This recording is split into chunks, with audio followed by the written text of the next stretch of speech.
There we go.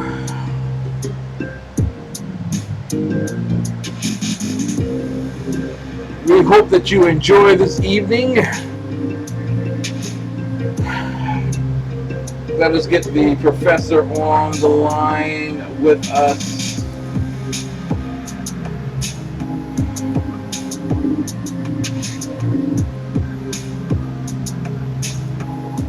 Man, I'm telling you, what a day.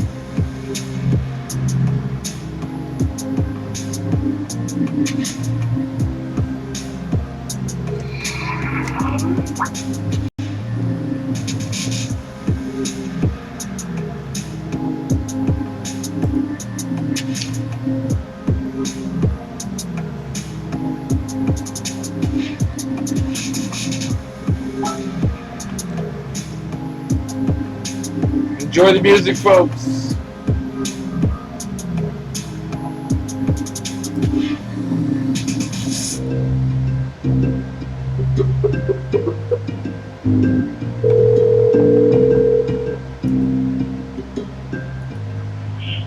If you'd like to make a call, please hang up and redial this number. The underground professor is with us, loud and clear tonight. Good evening, sir. It's a great honor and privilege to have you with us. Well, thank you. The honor is all yours, but I'm glad I shared. The only thing more matchless to your arrogance is your humility. That's right. You know, it's not easy, but knowing that I'm 1,000 times more humbler than you keeps me going. And thank you for pointing it out often. Although that may no longer be true. I understand every time you put my shirt on, you become smarter and better looking. And that's true. Actually, my IQ is raised 100 points because I wear the Underground Professor's t-shirt. I also hear you get served in restaurants now first. Yeah, exactly. Ladies and gentlemen, we want to welcome you to New Day Black and Red, live from the nation's capital. We are certainly pleased to have you with us. Tonight's show is entitled The Incorruptible, the Pursuit of Justice in High Cyber Crimes and Misdemeanors. We're going to be looking at the top 10 traitors in U.S. history and where would Hillary Clinton rank today? Is that fascinating, sir? Can you say that again? I heard Hillary Clinton, and then I kind of forgot what we were talking about. Well, apparently, we will be... I'll just go with whatever you say. No, yeah, exactly. Because I'm supposed to make this look like we haven't practiced this. Yeah. Yeah. Am I doing a good job, sir? Yeah, well, if there's anything I know, it's that I don't know what we're talking about usually. I want you to know I got this out to you as soon as I knew, which was about 5 seconds ago. 3 minutes ago? Yeah, about 3 minutes ago. You're listening to the Underground Professor, Dr. Michael Jones. I am his sidekick extraordinaire, the exceptional one, Ken McClinton. I got a promotion from peon in study to peon in, what was the increase? Peon? You're a peon in super status. Thank you. Yes, for sure. Thank you very much. I have moved from PIS to PISS. This is certainly certainly an honorable thing to behold. Yeah. I'm sorry. I'm loading clothes right now. I washed the carpet that I have from my mail truck, right? Yeah. I put it in my clothes washer because I wanted to save the $2.75 it would cost me if I went down to a washateria to wash it. And what I did not count on was that the thing would have all that mail rubs together and it creates a paper fiber, right? Dust. Yeah. And the carpet was embedded in the fibers, a paper dust. And so when it got wet in the clothes washer, it became a paste and blocked and clogged everything. So I've been working on it for 3 days straight. Yesterday, that's all I did. And it's not pretty. Wow. And it's still got junk in it, but it's working now. So now I'm able to wash clothes for the first time in a week. All right. Captivating stuff. I'm telling you, certainly more. Every time you put on one of my shirts, I think I lose 100 points of IQ. Okay, that was Sackhead Sean's comment, but I'm certain that it wasn't Dan, the man butcher's comment.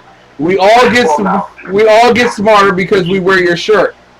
Just like I become a better basketball player when I wear my Jordans. Well, sure. Or you wouldn't pay all that money for them. Exactly. Before we really get started, everyone, Mary Brockman, my bouncer. Are we on the air? We are live on the air. Oh, now you tell me. Oh, yeah. Okay, now, according to... I thought you were doing commercials. No. Well, we're getting ready to start off with the Pledge of Allegiance. So let it be said. I know that one. Yep. And for those who guess it right, you get to be an American citizen. Put your hand over your heart, everybody. Ready, begin.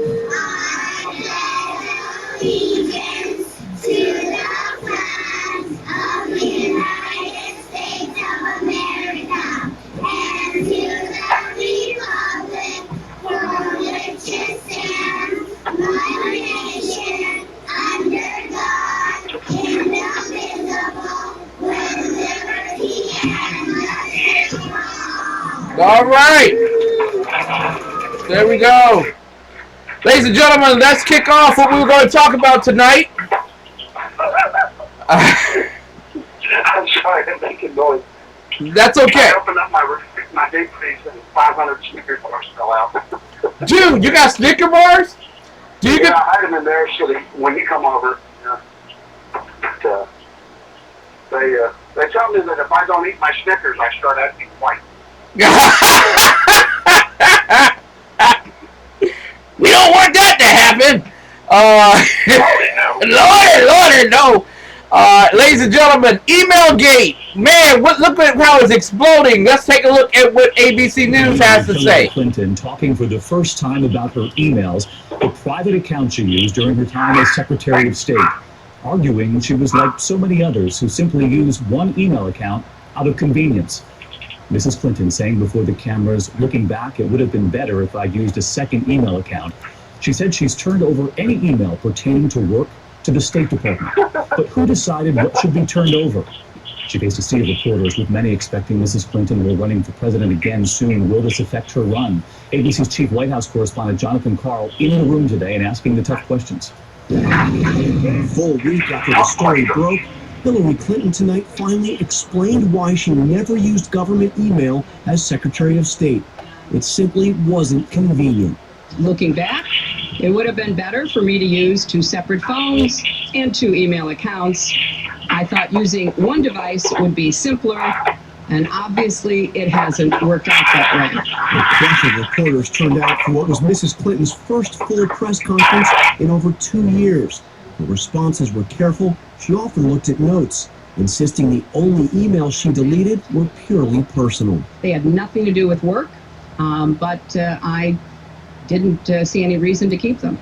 State Department regulations clearly state that employees must turn over any emails from private accounts that relate to official business. Why did you not go along with State Department rules until nearly 2 years after you left office? The laws and regulations in effect when I was Secretary of State allowed me to use my email for work. Why did you wait to turn those emails over? Right here. When the rules say you have to turn over. Secretary Clinton. I'd be happy to have somebody talk to you about the rules. I fully complied with every rule that I was governed by. Mrs. Clinton also insisted she never emailed classified information and that the server at her home in Chappaqua, New York was entirely secure. It had numerous safeguards. It was on property guarded by the Secret Service, and there were no security breaches. And John Carl with us now. Many wanted to know who chose which emails to turn over to the State Department. She made the case over and over again today that it's up to the government worker to decide which emails pertain to work at the government. So that's the bottom line here. Hillary Clinton and Hillary Clinton alone determined which of her emails to turn over to the State Department.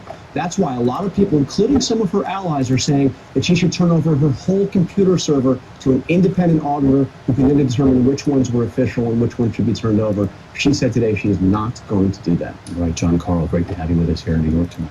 Ladies and gentlemen, that is Hillary Clinton giving us notice that, quite frankly, it is the government employee who has complete authority in determining which emails to turn over to the government for which they work. I want to play for you one more clip, and this is Judge Andrew Napolitano. Judge Andrew Napolitano has a slightly different viewpoint than all this, and that's why we have the professor with us tonight, because he has singularly the best answers. Email scandal. Judicial Watch reports that the State Department held back a Clinton email that would have exposed her private server use years ago. Napolitano is here. Okay, wait, before you explode. I know you're going to say this is typical obstruction of justice. And I said, so what? How many times do we have these incremental little movements, which you say are really a big deal, and nothing ever happens? Your question is the $64,000 question, and today, even though you're elegant and well-educated, you are every man, because everyone wants to know why is nothing happening, or what is happening, or if the evidence is as bad as you say it is, and the stuff I'm talking about is what's in the public arena. Anybody can acquire what I have acquired from the internet or from the research that we do. The FBI must know a lot more than what is in the public arena. But the FBI is so thorough, it must ratify what it knows. That is, it must derive it from two sources to make sure that it is strong enough to withstand cross-examination. That's the excuse? It's very complicated. It takes time to do that. Look, they just began interviewing the Romanian Secret Service agent who hacked into Sid Blumenthal's server. It took them months to get him from Romania to here because they can't go there and interview him. I think Trump's right. I think the Democrats are protecting Hillary Clinton. Let me tell you what came out yesterday. What came out yesterday is the fact that the State Department knew 2 years before it admitted it knew of the existence of Mrs. Clinton's secret server. What's the significance of that? They certified under oath to a federal judge that they did not know about it. So somebody in the State Department, to protect Mrs. Clinton, lied under oath to a federal judge. What is that?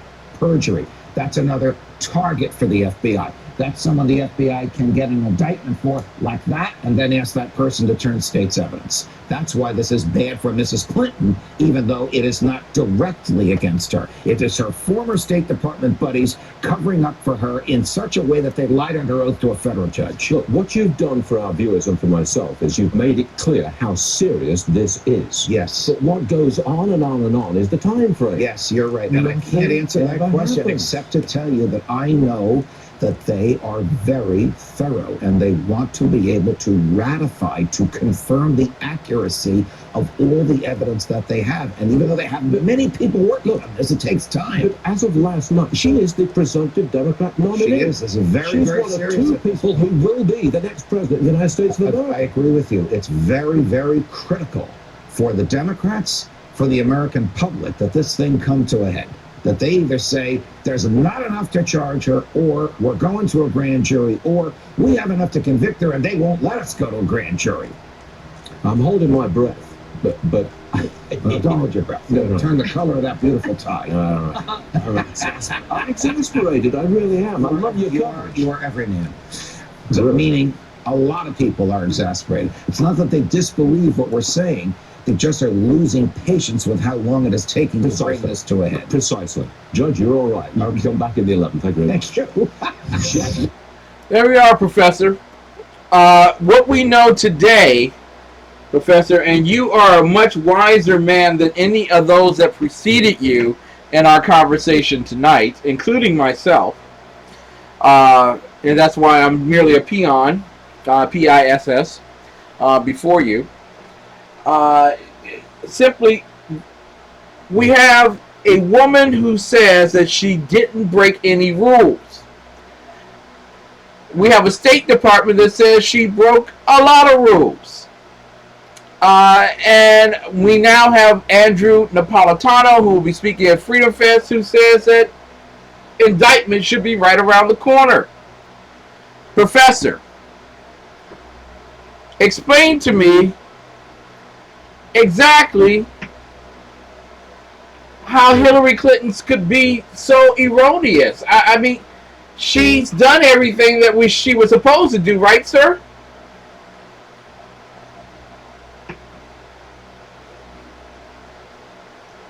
That was a very endearing question to my good friend.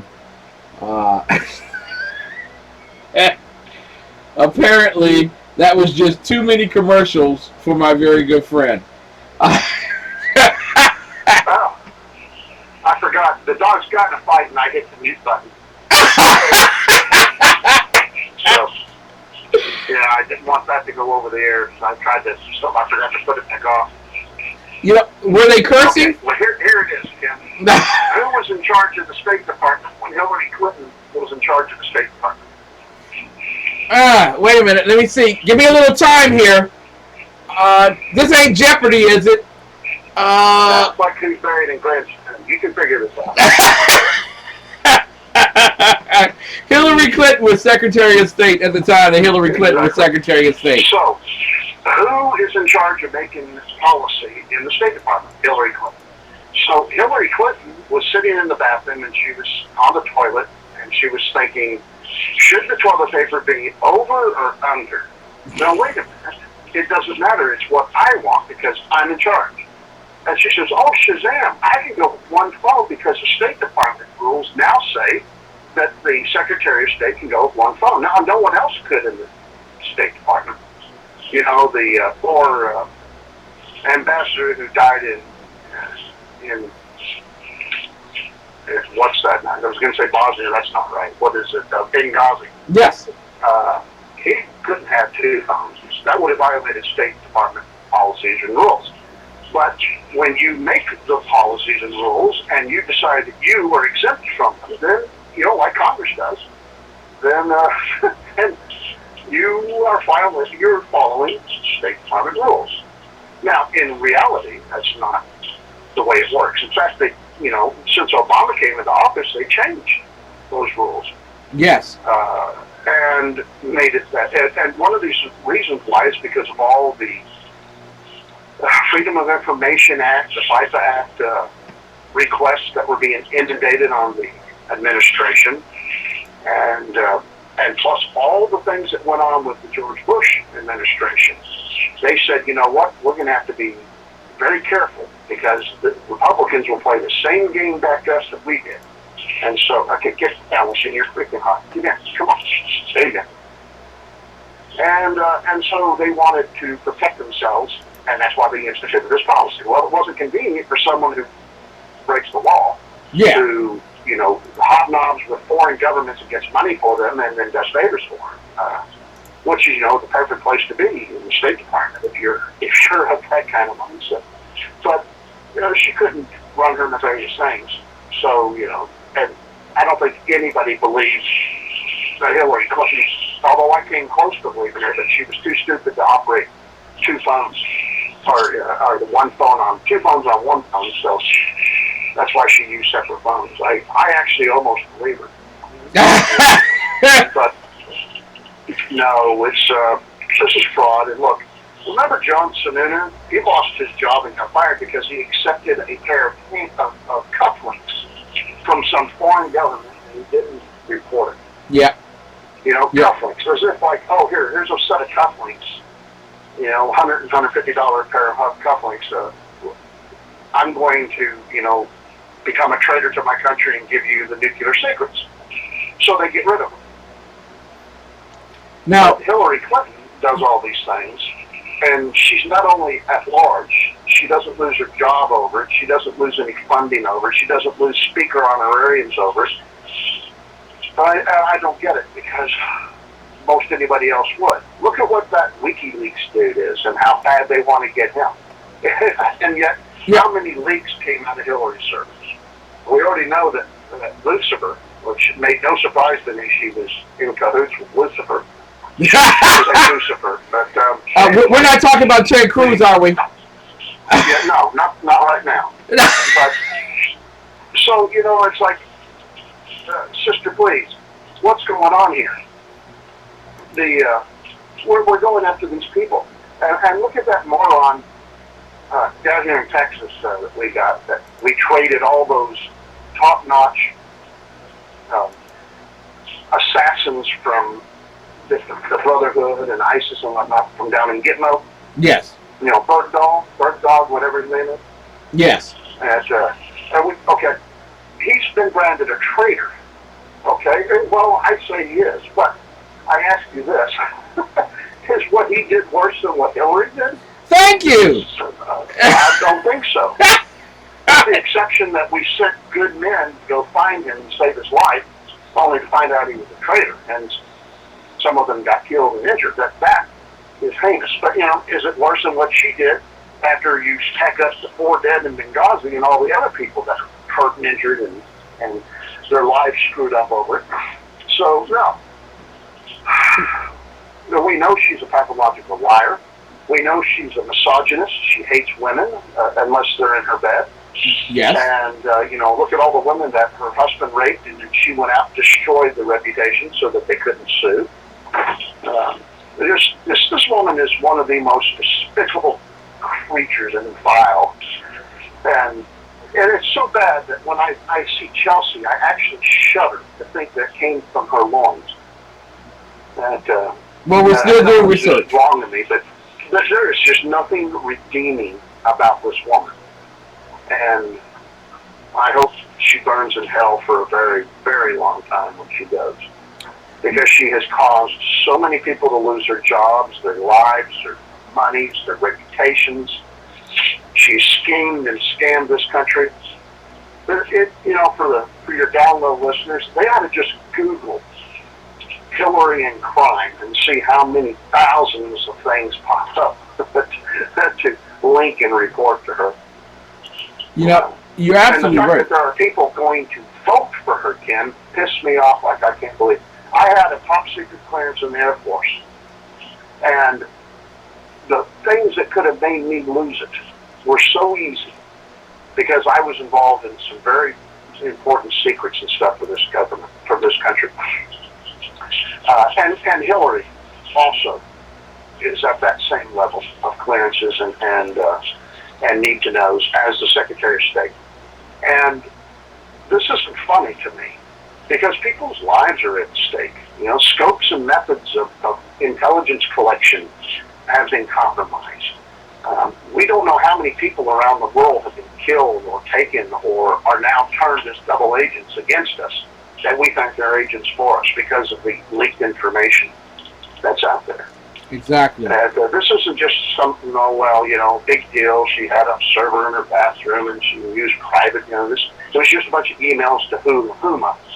Oh, yeah, it's bad enough that the emails were jacked, but Huma is a freaking agent of the Aryan Brotherhood. Not Aryan Brotherhood, what is that? The Muslim Brotherhood. Muslim Brotherhood, yes.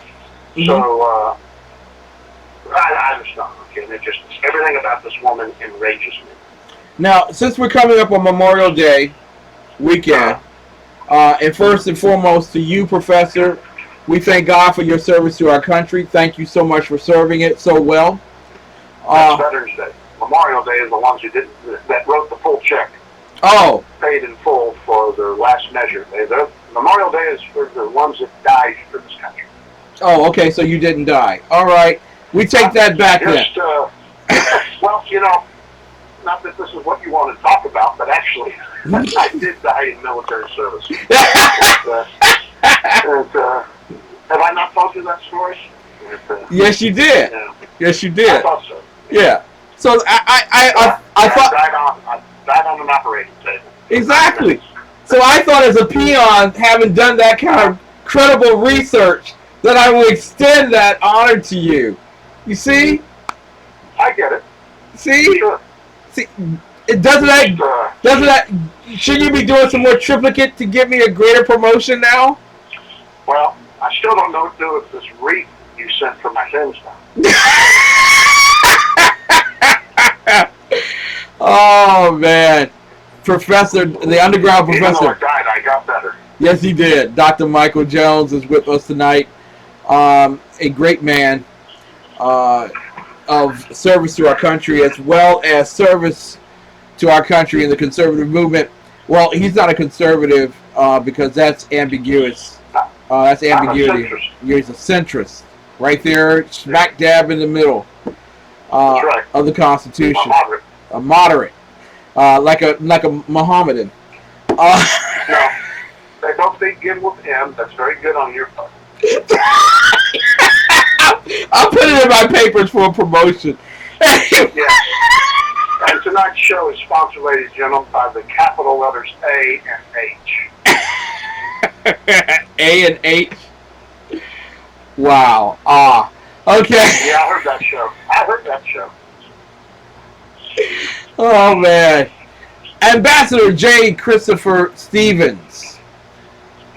U.S. Foreign Service Information Management Officer Sean Smith.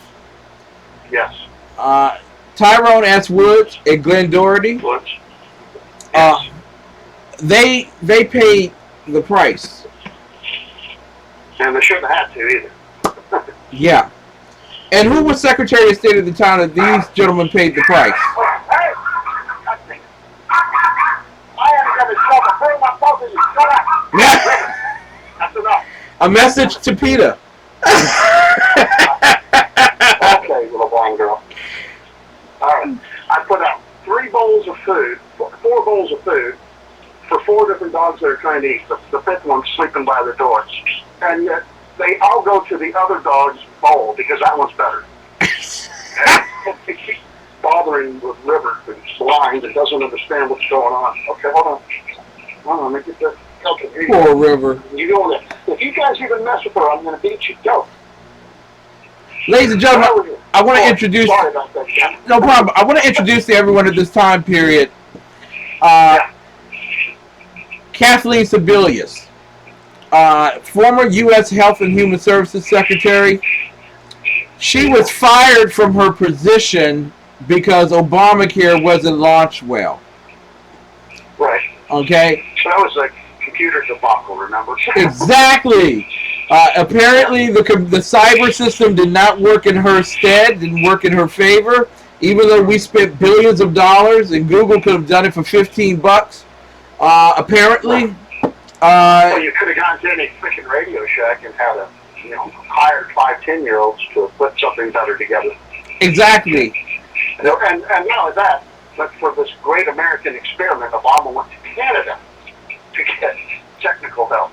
Exactly. So it wasn't even Americans doing this. We had outsourced it to foreigners to do it instead of having American companies do it.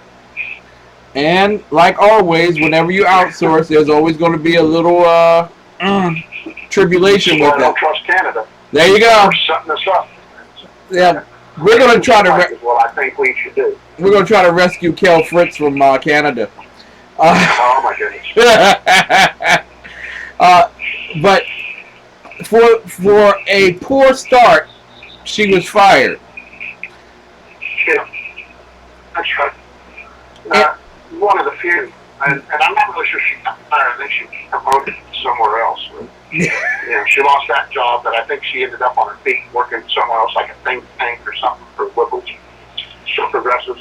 But Paul Thomas is right about the FBI thing. It's like I had a background investigation for my security clearance, and I learned through that process that they collect information, but they do something they call a vetting process, and that is just because they got the information, and there's a lot of it that's negative in your folder and a lot that's good, but they discount both if they can't collaborate it with other people or other sources or other ways.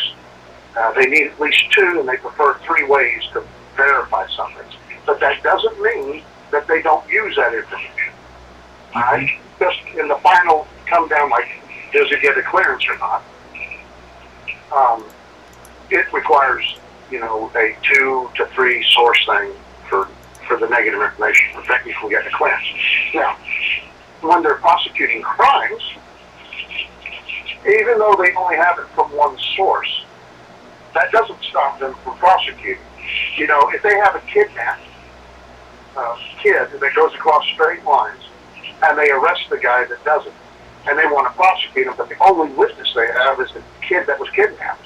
And that's the only way they can do it. They don't have multiple sources of collaboration. Did they just say, sorry, kid, we can't prosecute this guy? No. They go after it with the one source. So Napolitano is wrong on the fact that the FBI can't act with only single sources on this stuff. There's also the preponderance of things that have occurred. As I was alluding to earlier, is that we have negative after negative after negative of things that Hillary has been involved with. Criminal activity, suspected things, white water, remember all that? Remember the cattle futures? Yes. She was the most brilliant strategist at all. Never traded a future in her life. And then all of a sudden she made $100,000 trade $1,000 of futures. But she's too stupid to worth a smartphone, please. You know, one or the other, but you don't do both. And so the fact is, the FBI can act. The problem is that the Clintons are royalty in our country, or the equivalent thereof. And the Democrat Party is the party of bureaucrats in Washington, D.C. They're the party that's always saying more government, more spending, more taxes, more money, more power. And the Republican Party isn't. So, if you're a bureaucrat, and by bureaucrat I mean working for the Federal Bureau of Investigations, that makes you a bureaucrat. And yep. Who do you owe your fealty to? A bunch of Republicans who are pro-law and order, pro-cop, and pro-Second Amendment, rule of law? No. The Democrat Party, because they're pro-paycheck. They're pro-union. They're pro-everything. So the Democrats are the ones who are primarily bureaucrats because that's the party of big government. And so who do you protect? Do you go after someone because they're a slime ball, or do you protect them because they're your royalty of your party? And I don't think it takes a whole lot of genius to guess that they have been protecting the Clintons for a very, very long time. And there is no reason that all of these scandals, and there are not just hundreds, there are thousands of scandals associated with the Clintons. And they're not all Alex Jones crazy either. And so, tell me why you and I would be behind bars. Exactly. I mean, I got thrown in jail just because my ex-wife said I beat her. And I lost my freedom and liberty. I was thrown in jail. I had an ankle monitor put on me. I lost all my freedom of movement over hearsay from, well, not hearsay, but over the lies of my ex-wife. Okay? And yet, Hillary hasn't seen a day in jail. And we know she's done these things because they're there. But, why isn't she been prosecuted? We know she lied about the videotape. We have those emails. So why aren't we going after her on that? We know she's lied about so many things and used her position of authority and power for her own betterment at the expense of the American taxpayer, at the expense of our national security. So why isn't she going after her? What about all that crap with L'Oreal, or L'Oreal, or that Chinese missile launch thing that Clinton gave the technology to so that now they can lock on and direct a missile to America? Why isn't that being prosecuted? There's just so many things that just blow my mind that you and I as Joe Q citizens would have no chance of surviving. And yet they're not even getting their knuckles wrapped. A Catholic nun. Not even that. Not even that. And Napolitano is accurate there, and your assessment is equally accurate. That America isn't waiting any longer to determine if she's guilty. We know she's guilty. We're just trying to figure out how much punishment she's going to get. Exactly. She still deserves her day in court, and she still deserves the rule of law to be, processed right, because she's an American citizen, sadly. But she shouldn't be given extra rights because she's a more important citizen than any other citizen in this country. That's what we got rid of. We got rid of this crap in 1776, Ken, when we overthrew King George and the aristocrats and their privilege, right? So yes. Clinton privilege should not trump over my privilege or yours, and yet it does. And one of the reasons it does, Ken, and perhaps I'm just Mr. Downer today, but one of the reasons it prevails is because there are so many crooks and traitors in Congress that they're afraid to push this, because they think that if they do, then Hillary's going to turn around and push back and get them. And they'll be exposed. Or then we'll start doing it to all of them. If we start after Hillary, we might get a taste for getting rid of traitors. And then half of Congress would not show up the next day for work. And so they protect each other. Yes. It's amazing to me. They have these ethics committees in Congress and whatnot. And they have these investigative committees. Terrell Issa, how many people has he got put in jail or fired for incompetence, for being a traitor, for being a crook? I bet it's none. None. And all these other guys that are always coming out and telling us, look at me, we're doing this. We're protecting you. We're going to get them. Oh, yeah, vote for me and send me money. Okay, so we vote for them. Okay, so we send them money. Okay, so where are the results of any of these investigations? Obama has been in office almost 8 years, and not anyone has lost their job. Not even over the VA killing people did people lose jobs. They got reshuffled. There might have been some minor people that had absolutely nothing to do with it, because they were following orders, but they've lost their job. But I don't think even that amounted to 5 people losing their jobs. And most of the bigwigs just were transferred to other places. So, again, I ask, what does it take? You're killing vets. That's not enough. You're killing ambassadors. That's not enough.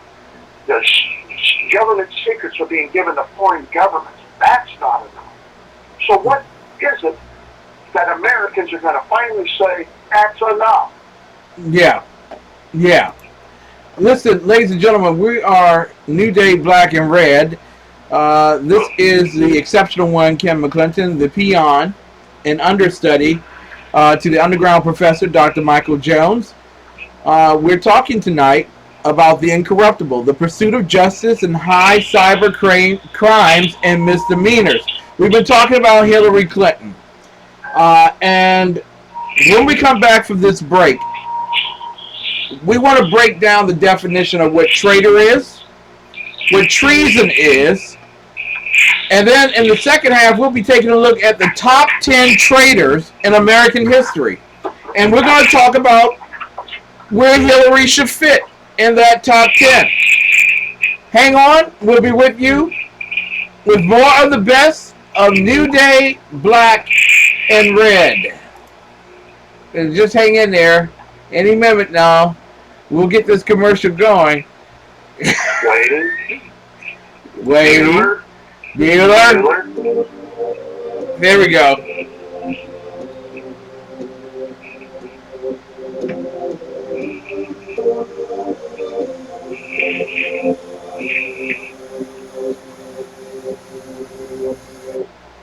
Well, welcome to Freedom Fest 2015. I think this is the best Freedom Fest we've ever put together. Freedom Fest is truly international. There's people from all over the world that come to Freedom Fest, not just to talk, but also to participate in dialogue, participate in the panels, to participate in the audience. So hold your breath, lock your seatbelts. I hope you're at your Wheaties today.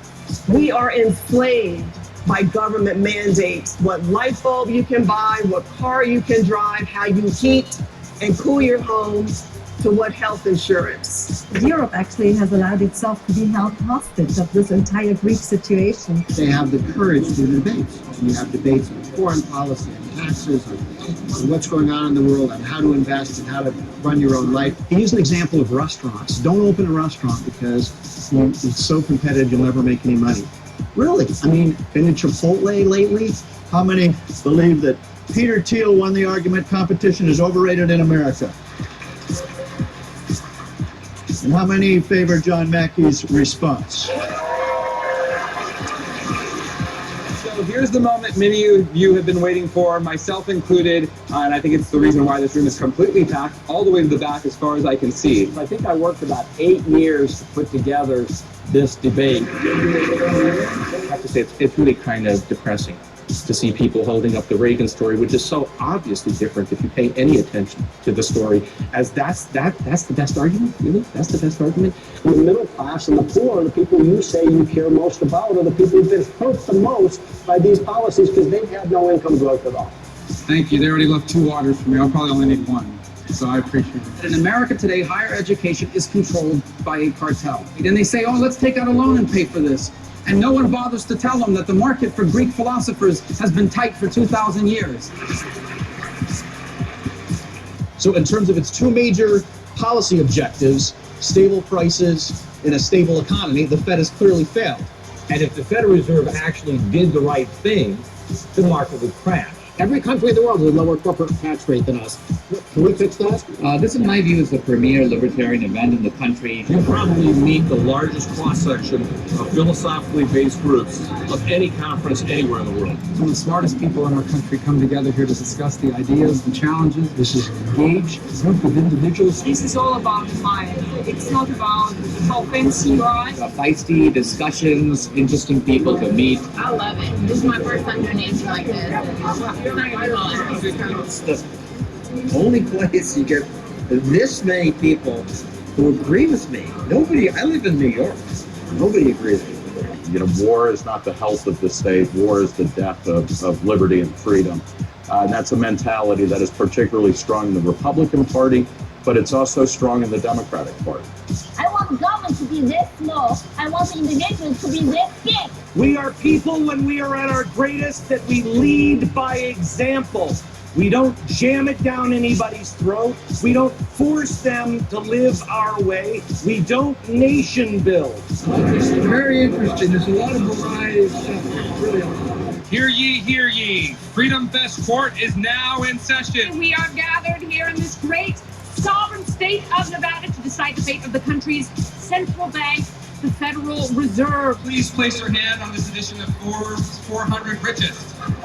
Of the bubble in many markets, and that is simply mathematically impossible without the Fed creating the money to make it happen. The Fed is guilty, guilty, guilty, guilty, guilty, guilty, guilty. Court is now adjourned.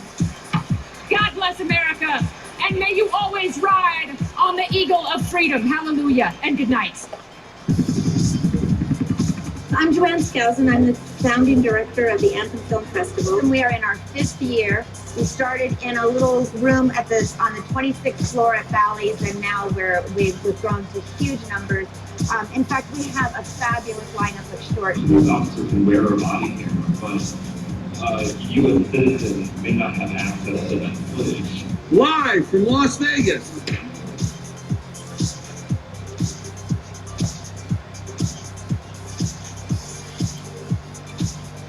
We recognize that Freedom Fest is a big tent. Well, I happen to like Rand Paul. I really do. By the way, in some cases, they'll build a new hospital for $1.5 billion. You could build 7 hospitals, 10 hospitals for that if you knew what you were doing. We had almost 300 speakers. Without a doubt, our most successful Freedom Fest ever. And I just adore the experience. It's like a saturation of the senses, a saturation of the mind. I learned so much. I come home with way too many books. I adore Freedom Fest. I'm definitely coming back again next year. Well, I'm coming back this year as well. Yes, and so is the great and wonderful man, better known as the Underground Professor, whose arena has not received one of his T-shirts just yet. which is sad to me. I'm glad you brought that up because I had a special day on health. Thanks. What? I'm sorry. Yeah, it's in a box. It's sitting here addressed and ready to go. I just was waiting for some time to mail it to her. Oh, okay. So thank you. Thank you for doing that. Yeah. Am I going to be demoted now? Well, I was going to say that Judas Dickrus, and Marcus Brutus and Benedict Arnold were the top traders of all time, but I'm going to put you up there now. I hope you like your 30 pieces of silver. It's 30?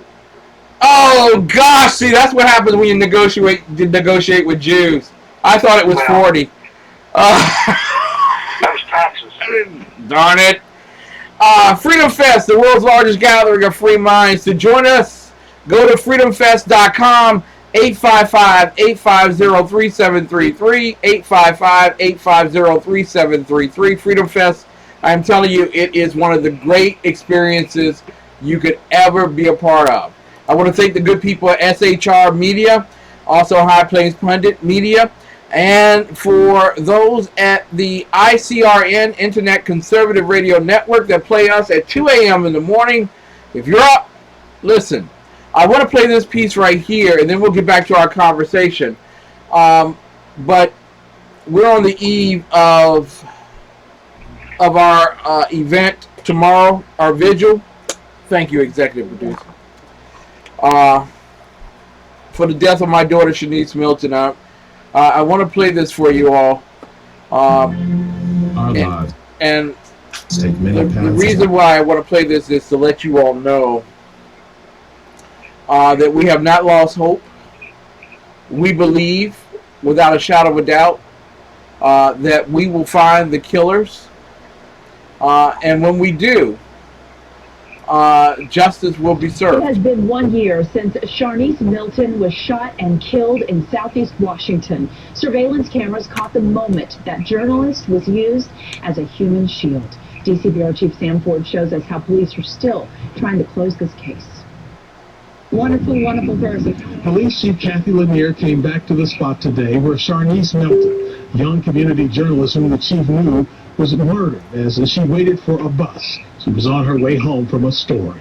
What I want people to hear from us today is that we need people to continue to come forward. Police believe in this surveillance video of ATVs from 1 year ago is the person who fired the shot that killed Milton, intending to shoot someone else who grabbed Milton and used her as a human shield.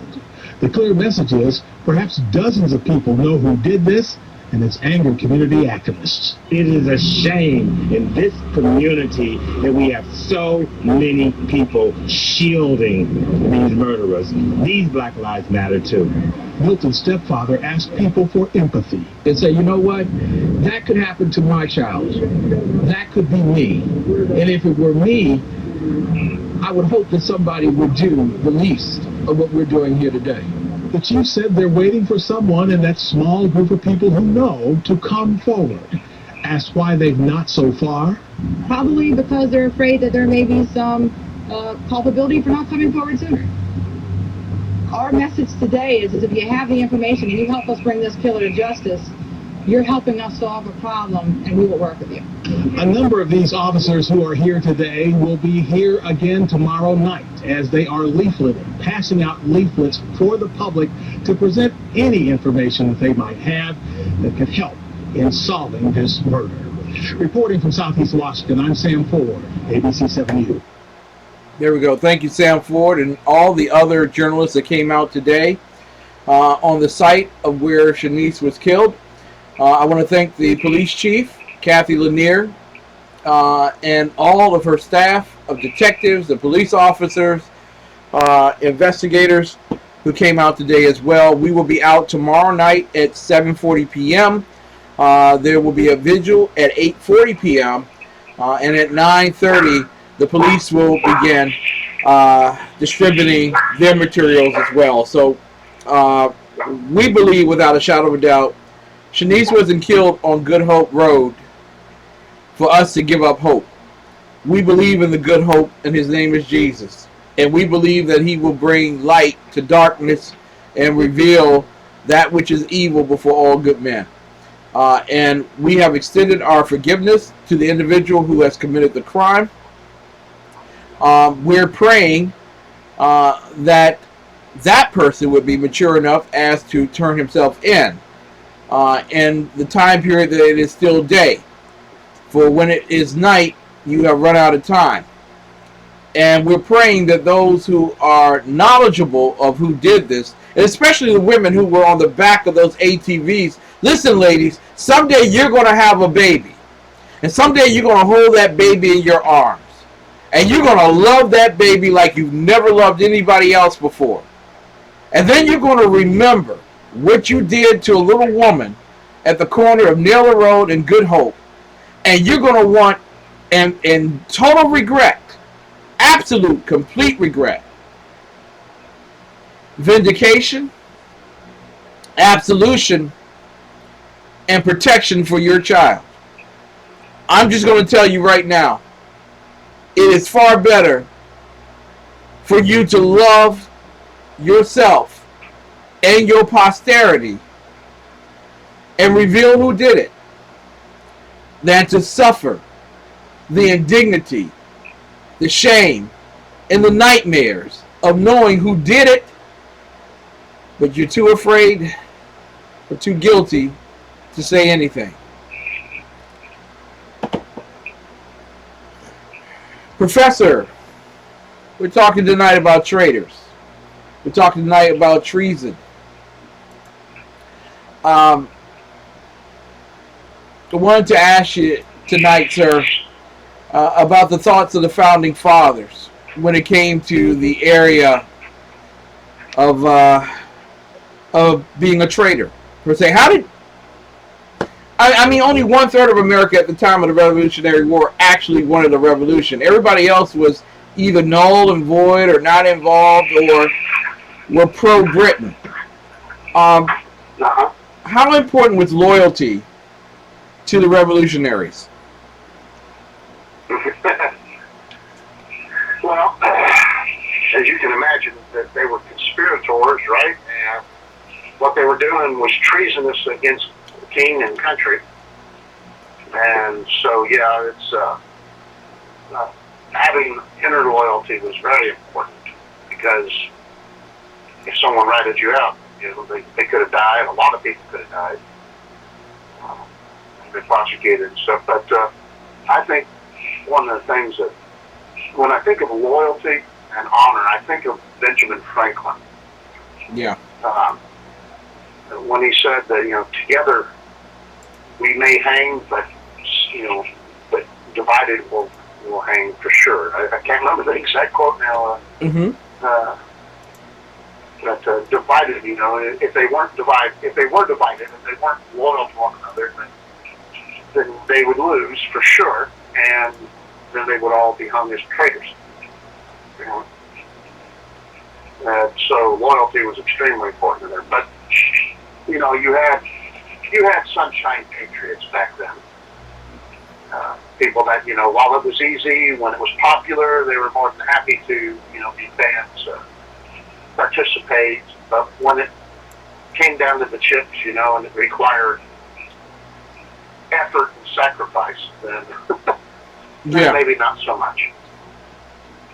And and we have that problem today too.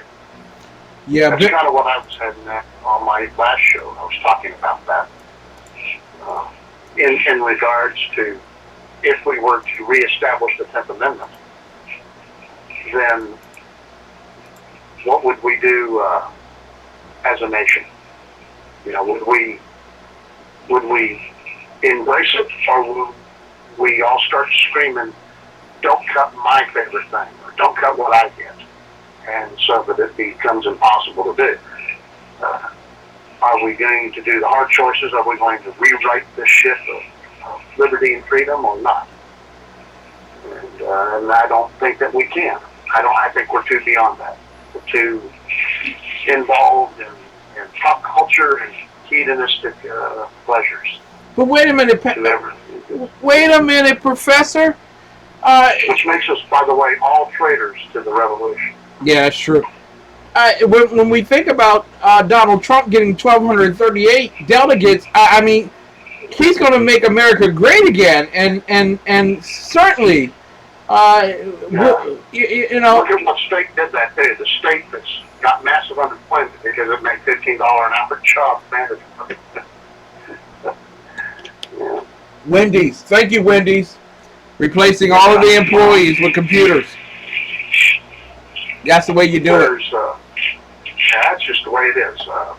You know, there was some guy there in Seattle that made a declaration, and I think it's like every job, no matter what it was going to get $85 an hour or $65 an hour, something like that. Some really great amount of money. You know, whether they were buffing the floors at 2 in the morning, or if they were, you know, the chief financial officer, everybody's going to make the same amount. A nice experiment in progressivism and socialism. And now that company is laying off people. There's a lot of people that are pissed that were members of it that have quit the business because of this. They feel like they're being cheated, and that it's un-American. And so that company is on the verge of collapsing. The man who runs that company is actually renting out rooms in his own house to try and make the bills. Wow. And that's the state that put Trump over. Yay. Wow.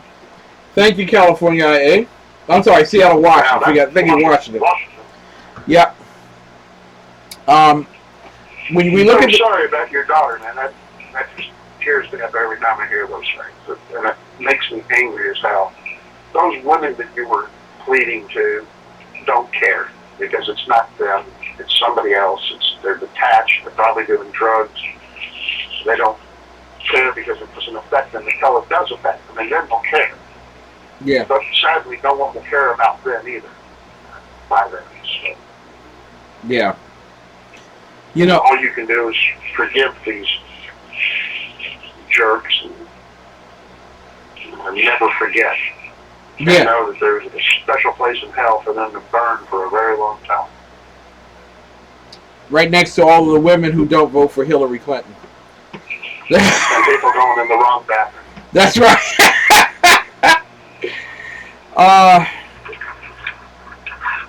You can be a traitor to society,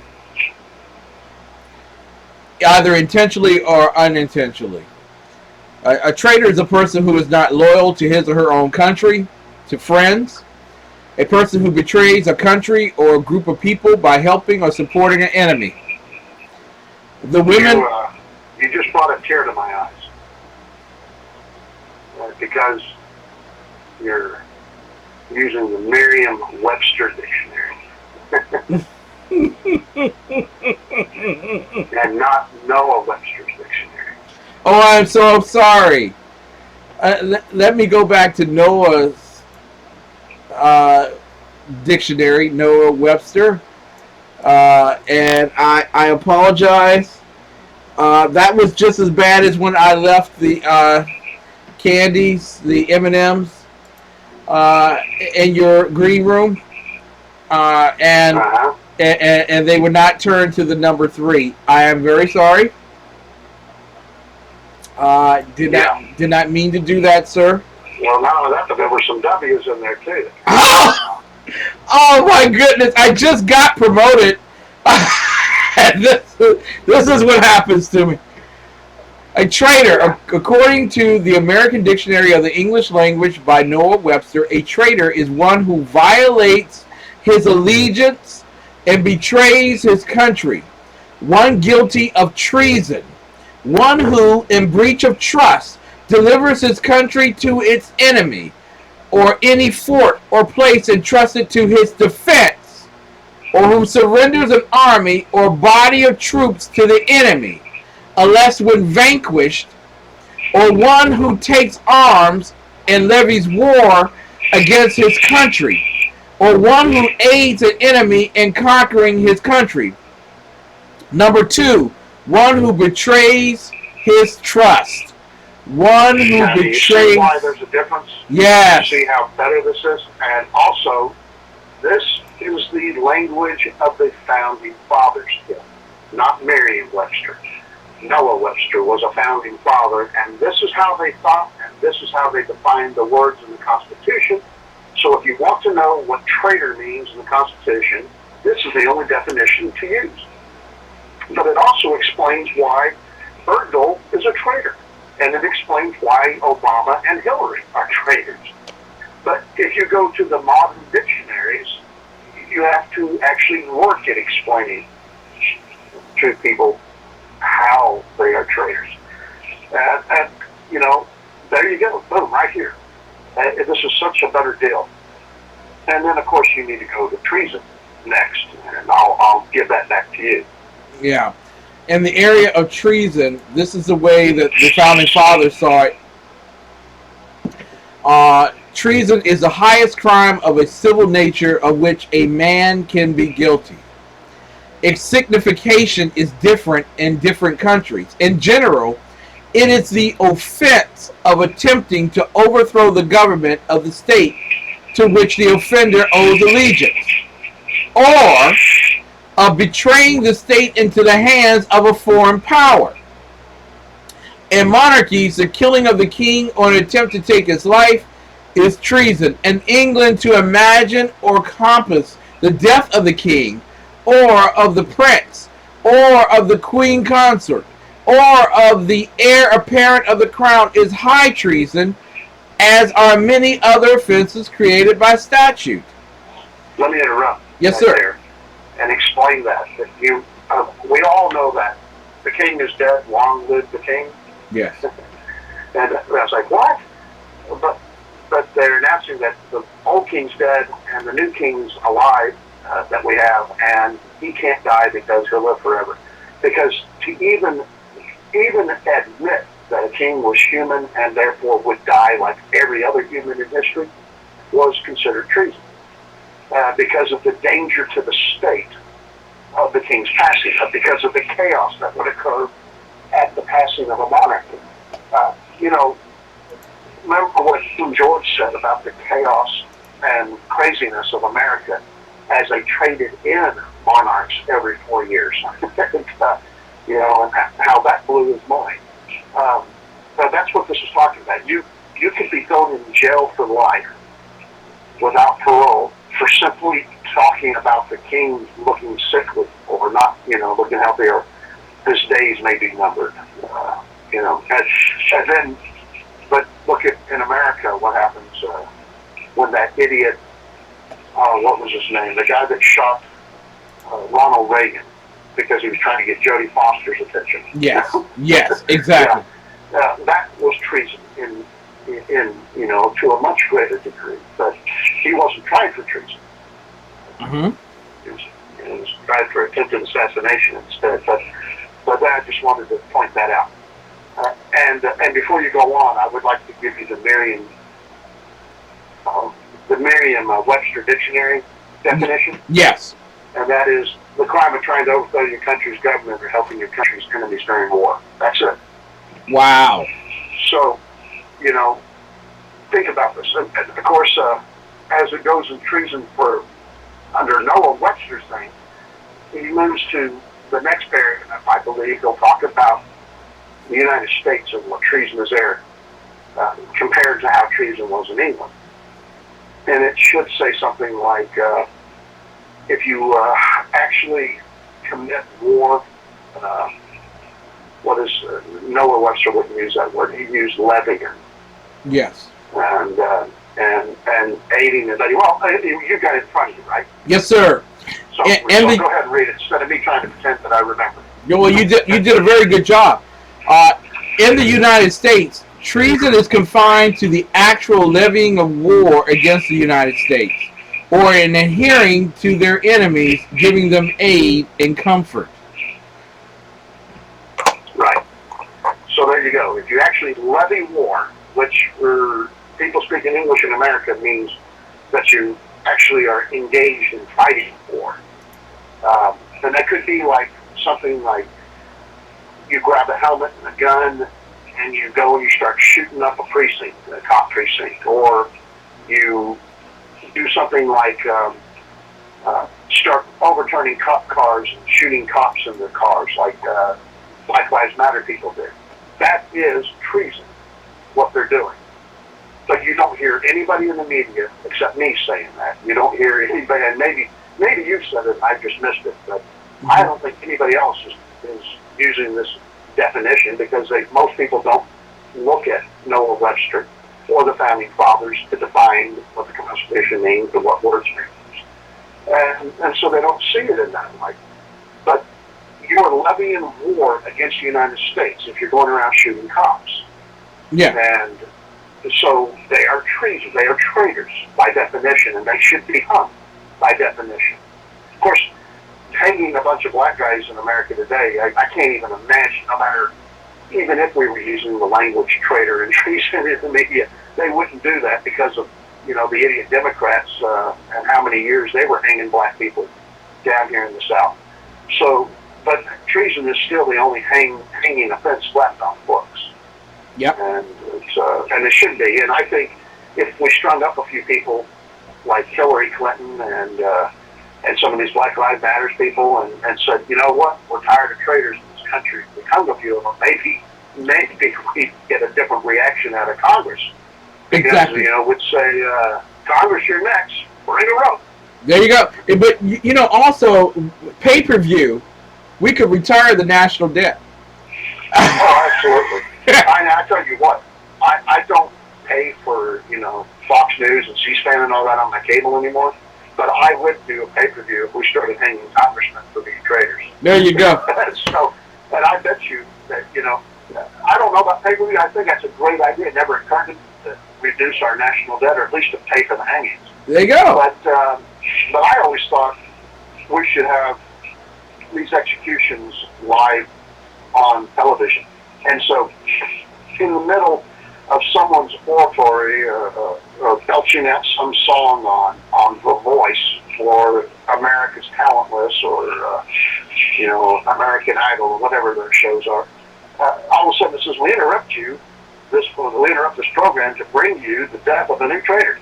And then we see the execution of a guy, whether it's old Sparky or we drop him on a rope, and then we say, and now, after these words, these sponsors will return you to your program.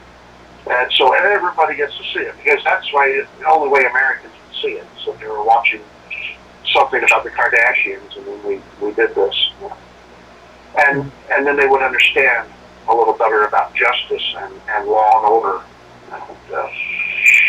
But I don't know. I'm worried like I have never been before, because I don't see the rule of law being paid attention to unless it can be used to the benefit of whoever is paying attention to it. That there's no uniform rule of law anymore. There's no, that's what the Constitution was all about, was the rule of law and that no man was above it. That's what makes it beautiful. Exactly. And I don't see this happening anymore, and we're going to be trading Obama for very likely Hillary Clinton or Donald Trump. Neither have shown any inclination to be anything less tyrannical. So I fear for this country, because as I see this happening, more and more, I see us veering away from the rule of law, and that will create chaos. That will create shortages. That will create starvation in this country. Yeah. And when that happens, we're doomed.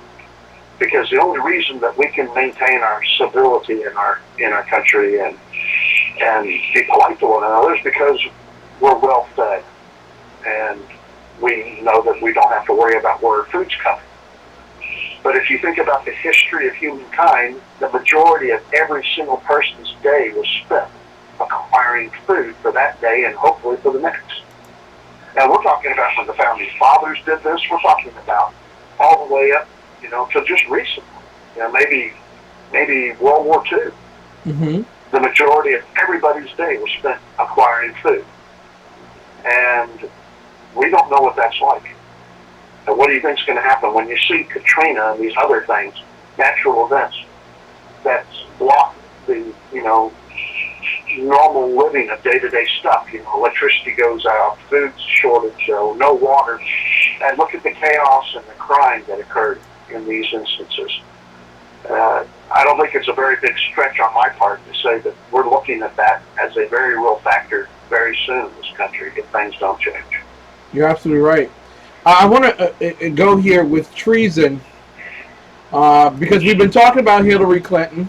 We've been talking about high crimes, well, high cyber crimes and misdemeanors. We've spoken to the fact that the State Department says, quite frankly, she's in error with her defense against the challenges of her use of a server independent of the government. And there are provisions actually in the FMA, the Federal Records Act, which states that agencies that allow employees to send and receive official electronic mail messages using systems not operated by the agency must ensure that federal records sent or received on such systems are preserved in the appropriate agency record-keeping system. She didn't do that. This is back in 2009.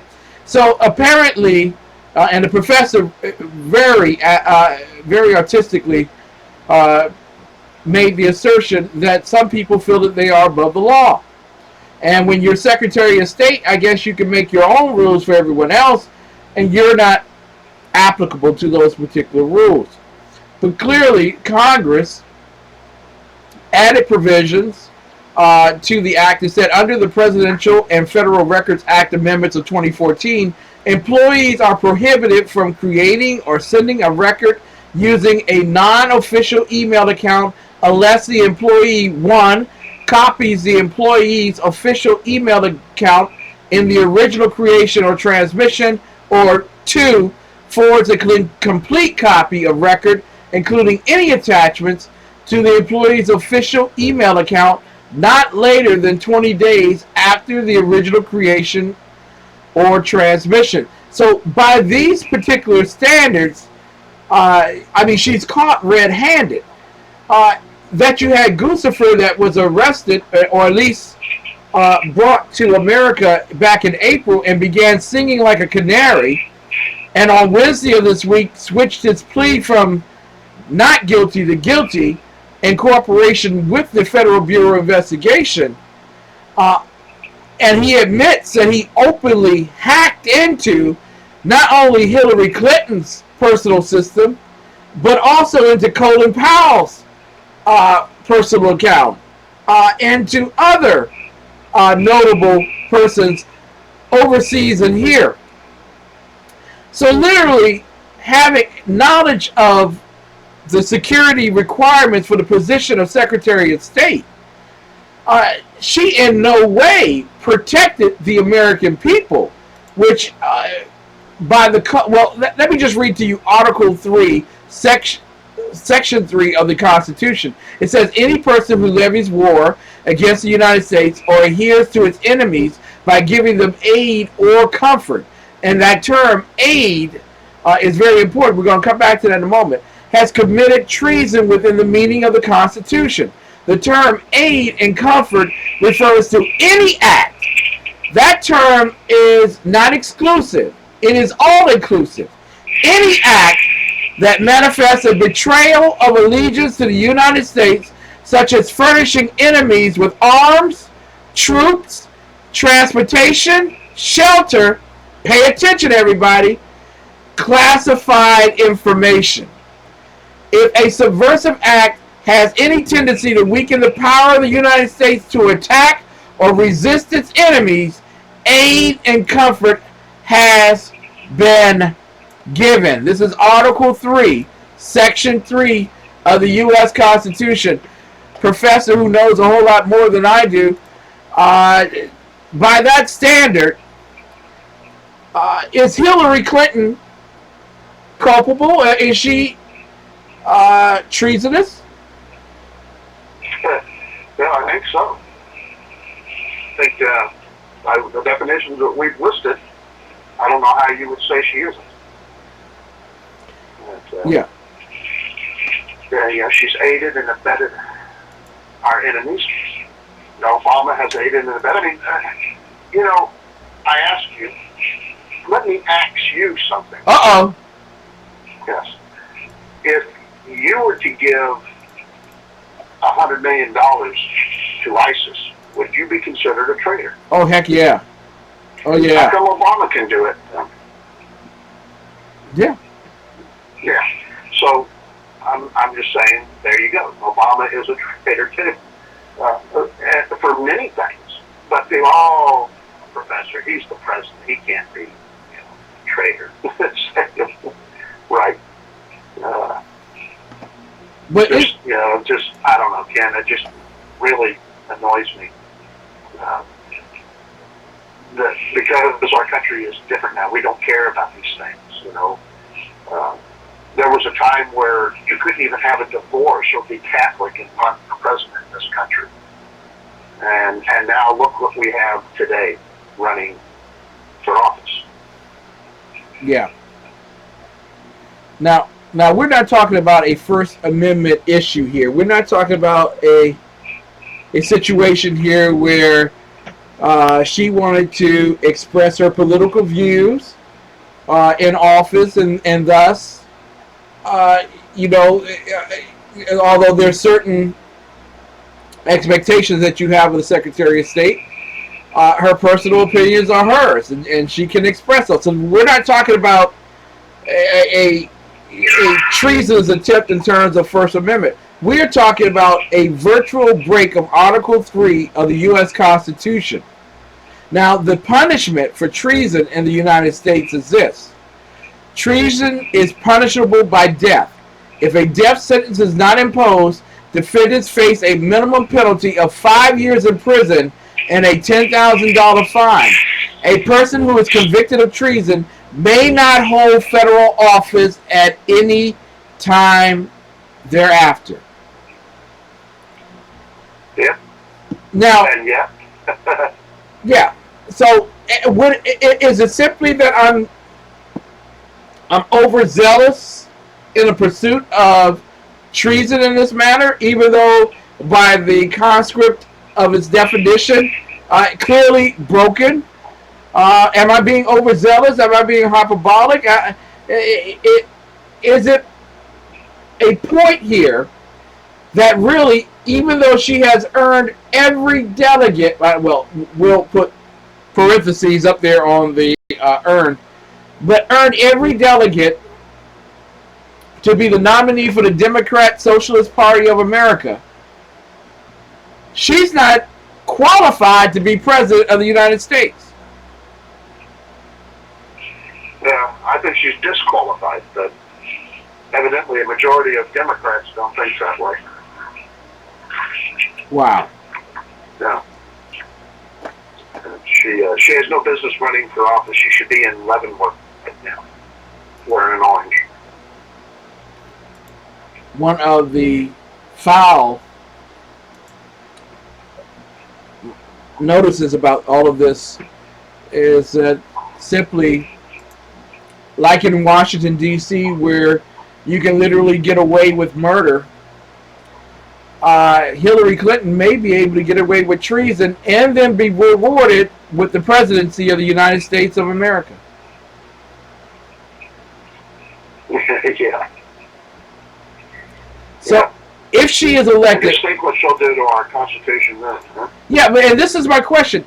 If she is elected, does that mean that we even have a Constitution anymore? Because clearly the Constitution says she should either hang or at least be in prison for 5 years. Yeah. The rule of law is almost worthless anymore.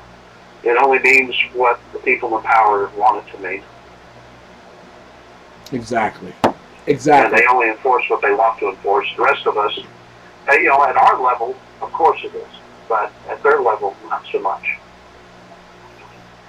Which is what we're creating, a multiple tiered society where we have an oligarchy instead of rule of law, and they're above above us, Well, protected from their own laws.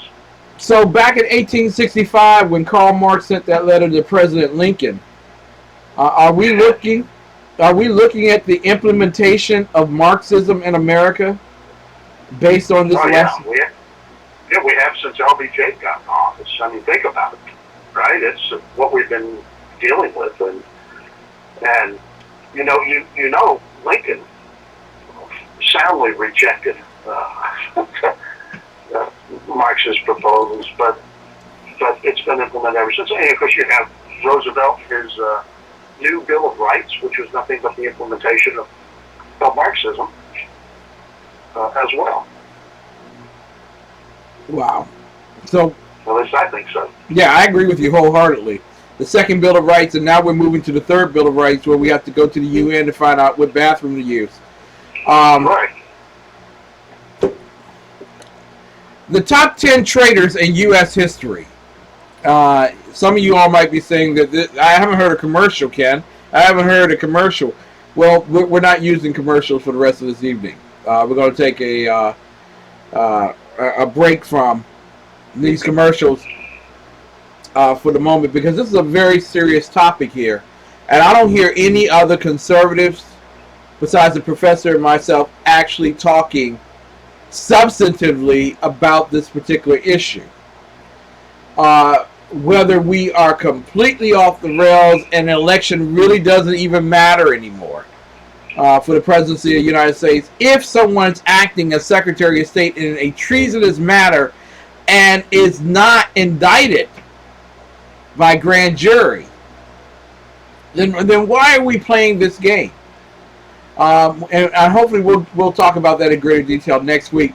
But here are the top 10, and I'm going to get a commentary on each one from the professor.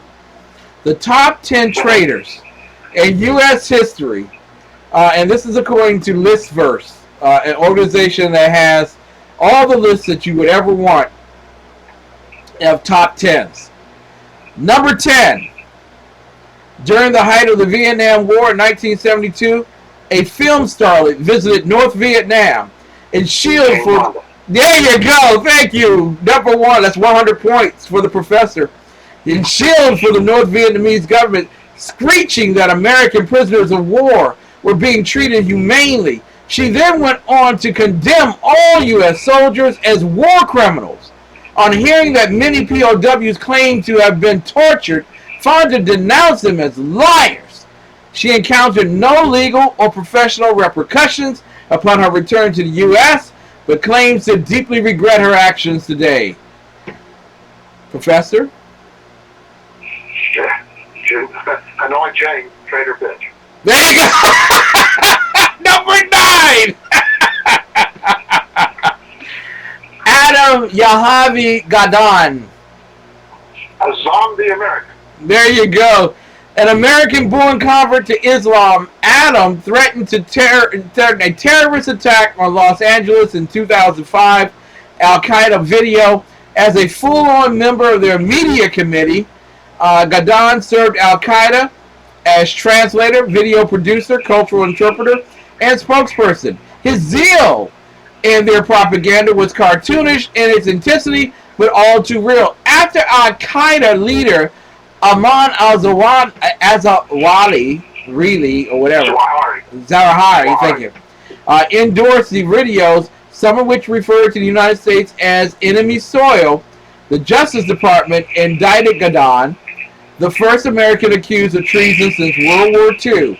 It is widely believed that Azam the American is now Azam the dead American, following reports that he was killed by a Predator drone in January 2008. Yeah, we think we got him. We're not 100% sure, but we're fairly certain that we got him. Now, I want to ask you that. I mean, he's an American citizen. Why drone him? Shouldn't we just capture him and bring him back and send him to Gitmo? Yeah, he's an American citizen, so the Constitution should apply, right? Yeah. That's one of the things that pisses everybody off about Obama and his drones is that it's denying Americans their civil rights, even though they're overseas. There's been a big debate about that in this country, and how we should treat it. There's some people say, well, if you're doing that, you don't have any rights. Well, we have to establish that he's doing that because he's a citizen. We have to establish that in the court of law, which is why, who was it, I can't remember, was it Ted Cruz that came up with a plan to deny people their citizenship if they aided and abetted the enemy, and then that would make this legal? Could be. Could be. Yeah, but I don't want Ted Cruz as president. No, never mind. See, that's I think it's unconstitutional. Another thing that Obama is violating the Constitution on is killing Americans without due process. Due process is important. Now, they may claim they have due process because they go to a FISA court or something and get them to sign off on it, but that's not due process, and that's not what the Founding Fathers would have thought was appropriate. And FISA courts are only for emergencies where things are happening in real time and must be done instantly without fully vetting, the legal services, the legal process. But not this. If they knew he was that, then they needed to find a way to get him and send in a SEAL team to extradite him and bring him to a rendition farm somewhere and then interrogate him and find out. No, that's wrong too. So bring him back home and try him.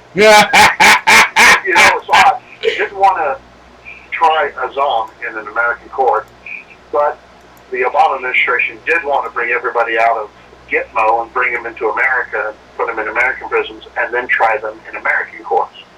Yeah. If you recall. Yeah, exactly.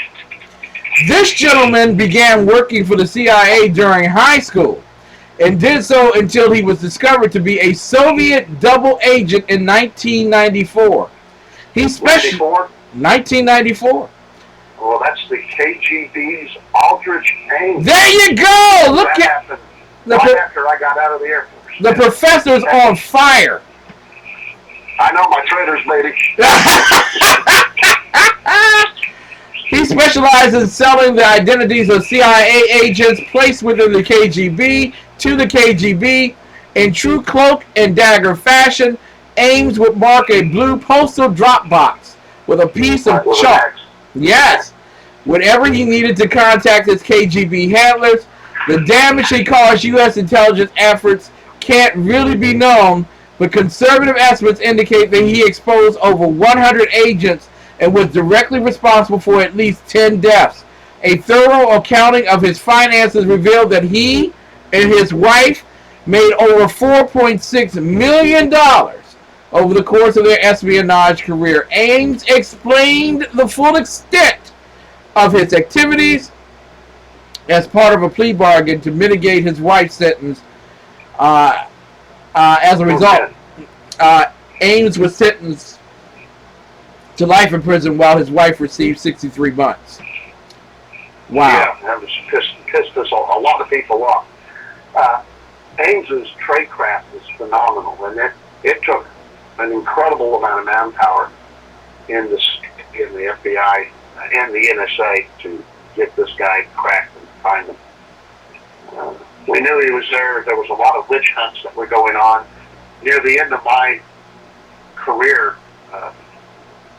in the Air Force, we were having, the things that were going through the community it was amazing. The things that we were hearing, the things that were being leaked, that we found the enemy had found out. We couldn't figure out how they were finding out, so we were trying to figure it out.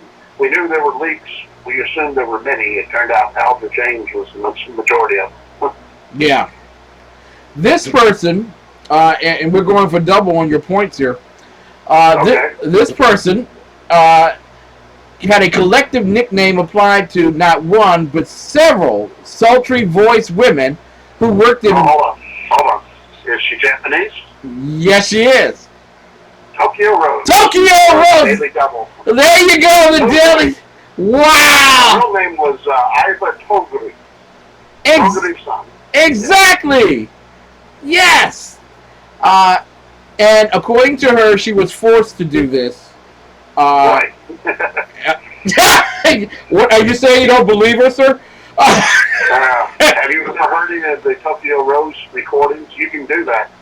I would imagine you can do that on On YouTube. iTunes now. Yeah. But I've actually heard some of the reel-to-reel tapes of her. When I was in Okinawa, we were listening to some of the stuff, the Armed Forces Radio, which was Armed Forces Radio and Television, or AFARTS, as we called it. And we had tapes of that, so we listened to her, and it was just amazing. And a lot of the GIs and stuff, actually liked listening to her. Some even bought into her crap, but most knew she was lying and a propaganda babe, so they treated it with all the jokes that it was. What pisses me off most about it was that that progressive president, Gerald Ford, who was never elected into the office, pardoned her. Yeah. He was good at giving out those, wasn't he? Oh, God. I mean, I get Nixon. I don't get Tokyo Rose, but, whatever. I guess bygones be bygones. There you go. Well, she says that she was forced and coerced, and I don't remember when he did that. It was, yeah, it was right 1977. after Jimmy Carter, because I remember I was in high school in '76. I was a freshman down at I was repeating my freshman year down at San Marcos Military Academy.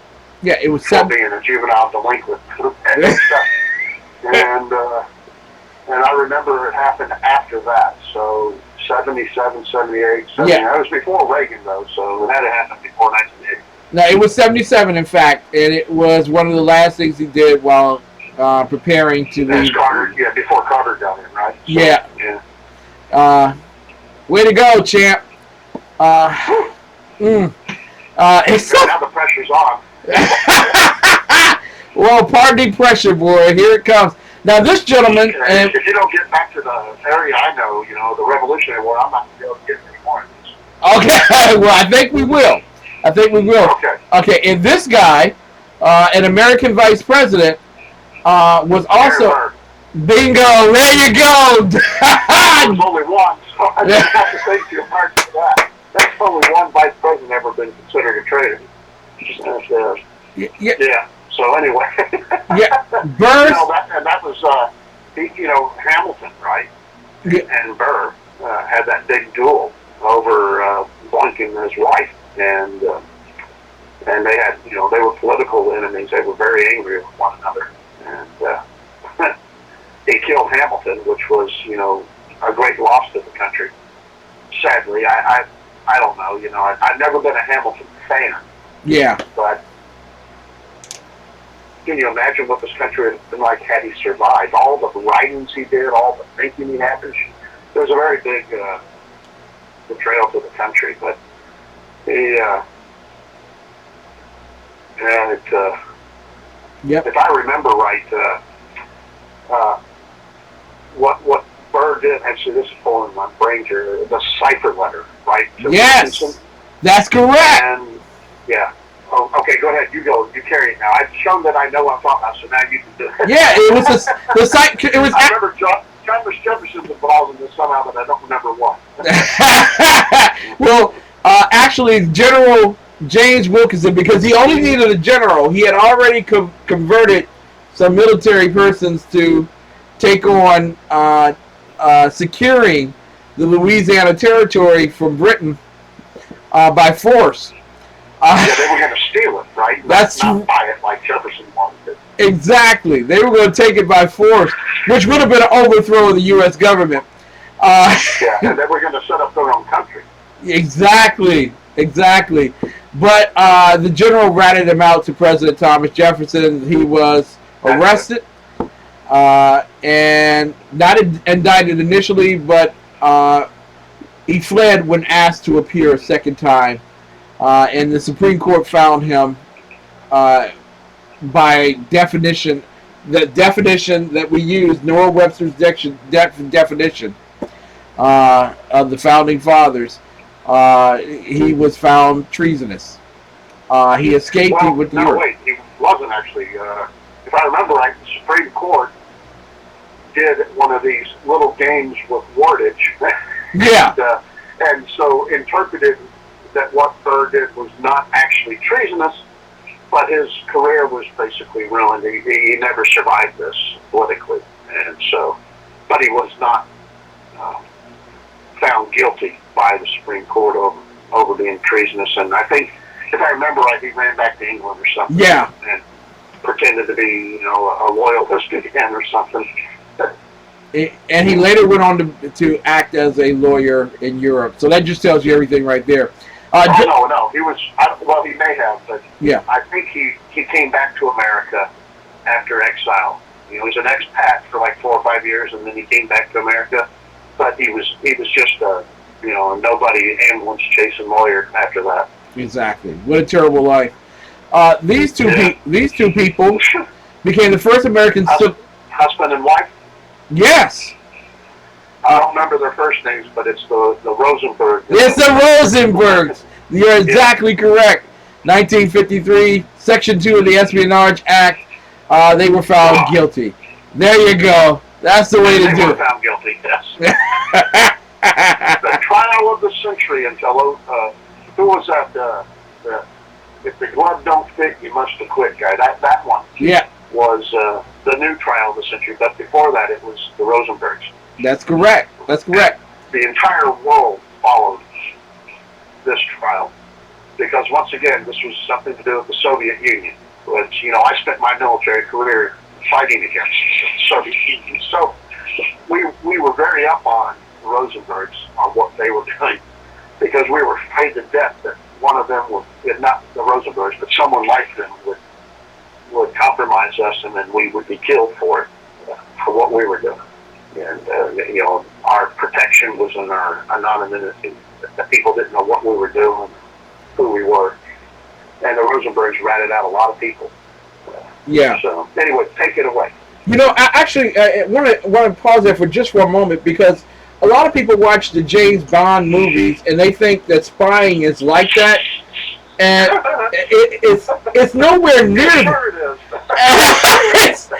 it's nowhere near. I mean, that's maybe, for a few, but that's not spying. You can literally be killed in this particular line of service to the country. And people just think that you got like some type of rocket gear or something. You can easily escape out of these particular things. We're talking about ordinary people. Yeah, we're talking about ordinary people who have decided to work in behest to protect this nation around the world. And if you give up a name, you die. Am I right? You could. One of the problems was like the Soviet Union. If they found out from one of their spies in America, would tell them about the spies we had in the Soviet Union. And then those people would just disappear. They would be killed.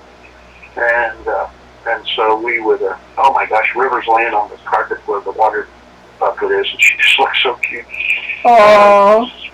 And she looked at Peace, which I don't normally see with her. She doesn't normally look at Peace. But anyway, they would kill them. Now, we didn't do that. We didn't kill people that were spies against our country.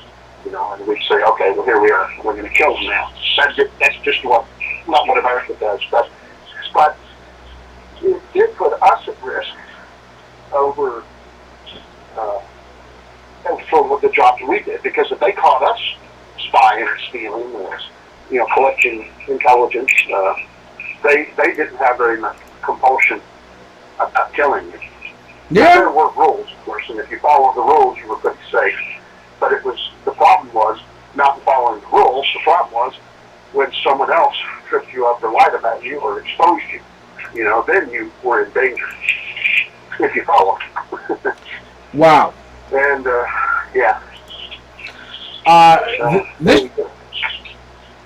This gentleman was a former FBI agent who spied for Soviet and Russian intelligence services against the United States for 22 years. Oh, now you're talking another one of my contemporaries. Yeah, I'm pretty sure you are anyway. You're talking about Murdoch. No. I'm not Robert Murdoch. Robert Murdoch runs Fox News. Robert Hansen. Robert Hansen, exactly. But it's easy to show. It's easy to confuse them. It's really easy to confuse them. Robert Hansen was a former. They all look alike, like that. The FBI was so flummoxed at finding Hansen, they had to buy the information to put him away, most of which they already had. Cash and Hansen's carelessness eventually led to their capture, and in 2001 he pled guilty to 13 counts of espionage in the United States. Yeah, it's most of the time these people, they're really smart and they're clever, but they think they are so smart and so clever, they do things to dare you to catch them, right? And so they get, some of them get lazy because they just think, well, we can do this forever. I mean, this guy did this for 2 decades of sucking information out of our country. And he, of course, he's not alone. Robert Hansen, you have to associate him with Aldrich Ames. And that some of the stuff that he gave to Aldrich, if I remember. That's a long time ago. But he also gave away lists of double agents and stuff like I was talking about. That's what made him scary. But he got caught because he got careless. And if he just stayed with what we call in the business tradecraft, if he kept his tradecraft, he would have been just fine. He thought he'd never been caught. Wow. He didn't. Yeah. You are doing extremely well. You've gotten 7 out of 7 of these. Now we get into the 7 out of 7. Great job, man. Oh, I'm sorry. For some reason I lost audio for a second. How many are there? 10? They're 10. We're down to the final 3. Oh my God! I still got to come up with 3 more. 3 more. You've done extremely well, man. You know you're criminals. I can't think of 3 more traitors, but I'm going to have to. Go ahead. Okay. This guy happened to be a U.S. Army major at Fort Hood. Oh, okay, that one's easy. yeah, that's. I'm a dinner jacket for son. Let's see, Nidal. Yes. Malik. Yes, Nidal Hassan or something like that. Yeah, right? Nidal Malik Hassan. Nidal, yeah, Nidal. Mm-hmm. I call him Nidal to be funny. That's a laxative, you know. Exactly. The Pentagon never mentions Hassan's Islamism in its entire 86-page review of the incident. So didn't they change that they now no longer refer to it as a domestic or workplace violence? They actually are calling it terrorist now. Yeah. I think there was a technical changing in the language. Exactly. So that the people involved can get benefits. That's the only reason they're doing it, not because they actually believe it. Exactly. And he shot unarmed victims while shouting Allah Akbar. All right. Yeah, like let me see how many were there. There were 10. No, 10 people that were killed and 30 people wounded. I think on that. Wow. As he was screaming Allah Akbar and running around with his raghead and shooting people. There was off-duty rent-a-cop or something like that shot back at him. Exactly. Which makes me really feel that it's time for soldiers to be able to carry arms at all times. Yeah, exactly right. There was another thing that I think is funny is that the rumors are that he was beaten so badly that he can no longer move his arms and legs, but I don't know if that's true. Well, I like to believe it's true, but I don't know. He's under heavy guard in Houston at the Brooke Army Medical Center, and he's reportedly a paraplegic. So, paraplegic, yeah, good. So good. So they're verifying that then? He is a paraplegic. I'm just saying. This gentleman, number 2, in 1967, Navy communications officer, snuck into the Soviet embassy in Washington, D.C. and offered to sell secrets.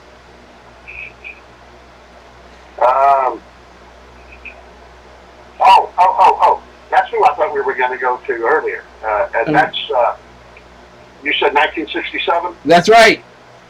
Okay. Let me see. The cipher, the KLA 47. KLA 47. Yeah. Right, no, that's Korean. No, you're right. There's a cipher machine, yeah. Yes, you're right. KL 47. And he used that. He gave that to the Soviets to be able to. It was like the Enigma machine for us, and he gave it to the Soviets so that they could translate out of code the naval traffic, communication traffic. Wow. And he spent almost 2 decades also getting cracked from us and giving it to the Russians. You know, actually, the KGB knew where every American troop was and every air movement during the Vietnam War between 1971 and 1973, which pretty much confounded why we were losing in the first place, although we won the Vietnam War. When your enemy knows where you are, it's pretty easy to get you. His name is reminiscent of liquor.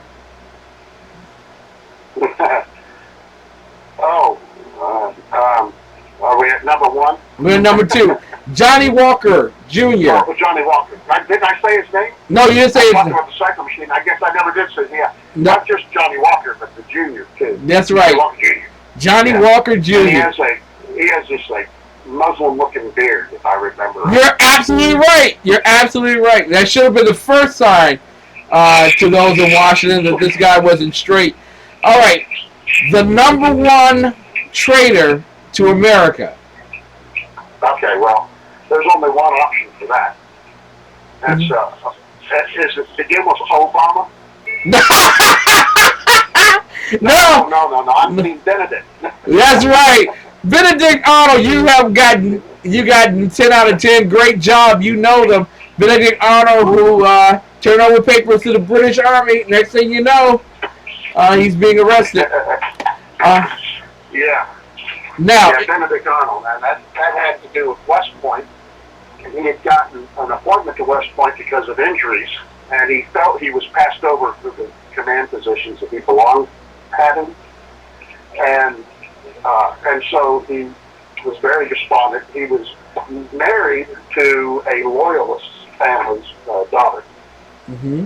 I can't remember her name now, and so he was going to betray the country. And one of the things he was going to do is we had this chain that went across the harbor there, the little river that ran by West Point, and it blocked these naval ships and prevented them from coming up. And so the Brits could not sail their ships up and attack. And what was going to happen is that Benedict Arnold was going to lower the chain into the water, and then that would allow the Brits to sail up the channel and then attack us, and that would have been devastating for us. Mm-hmm. Maybe not even recoverable. Exactly. And he was going to turn West Point over to the Brits, which wasn't an academic facility like it is today, where we train officers for the Army. It was a fort that was there to protect that channel, and it was very strategic and very costly, but irony got involved with this. George Washington decided to come look on his good friend, whom he did not think he did wrong, and he was going to have lunch with him, and he showed up early. And that foiled Benedict Arnold's plans, and he had to run. And true to form, Washington was very gentlemanly with the traitor, his wife of Benedict Arnold, and they returned her without harm and sent her to England eventually to catch up with him, where he fled to a ship and escaped.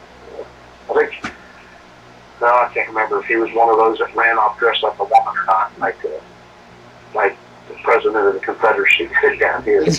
But he did escape just minutes to spare, and got on a ship with one of the British admirals that was working with him. I forget the name of him right now. And I need my names written. And then fled to England.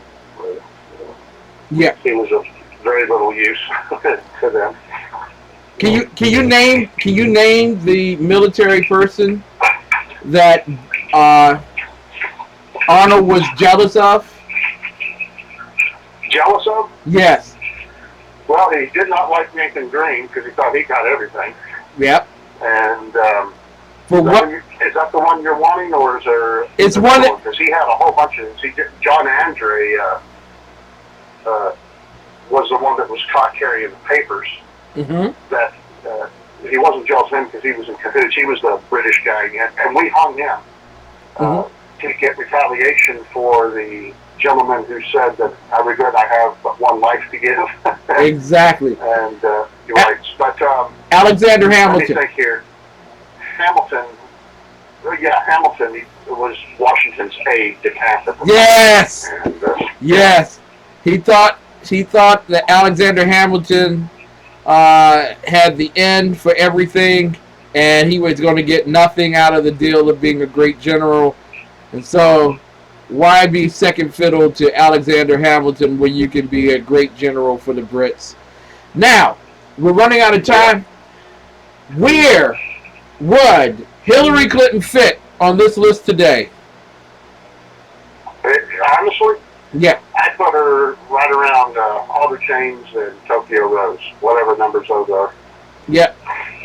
8 and 7, so she would replace them. She would be number 7 in that particular listing, right behind Aaron Burr. Make Obama number 7. There you go. One after the other. And I the would put the Clintons in, not just Hillary, but Bill Clinton too, just like the Rosenbergs. There you go. Well done. Yeah. Professor, thank you so much for being with us on New Day Black and Red. What's coming up this Sunday on your program? We're going to talk about some definitions of freedom and liberty, and we're going to look at the 10th Amendment a little more, and the 9th Amendment, I'm going to explain and why they have to be together. Continuation of last show, which we got off on a sidetrack. I didn't intend to talk about it, but someone asked me a question about the Fed, and I ended up talking about the 10th Amendment. And so we're going to finish that up on Sunday at 6 p.m., and you can find me at theundergroundprofessor.us. Awesome. A friend of mine once told me to always be brave. I promise you that I always will. I want to thank you all so much for tuning in to New Day Black and Red. I want you to tune in on Sunday morning at 7 a.m. for the American Conservatives' exploration of the inspired Word of God. Until Monday night at 9 p.m. Eastern Standard Time for a return of the Exceptional Conservative Show, I wish you and yours the most pleasant of Memorial Day holidays. And if you would, visit a war memorial during this time period, whether it be Union or Confederate or American, nevertheless, they are all soldiers of the United States Army, Navy, Air Force, and Marines, and Coast Guard, and U.S. Merchant Marines. Respect them all, as they are due the honor and the privilege of that respect and reverence. May God add many years to your life, and remember that God blessed America. It's time now for us to bless God. See you next week, Professor. Toodles. Toodles. Thanks for having me.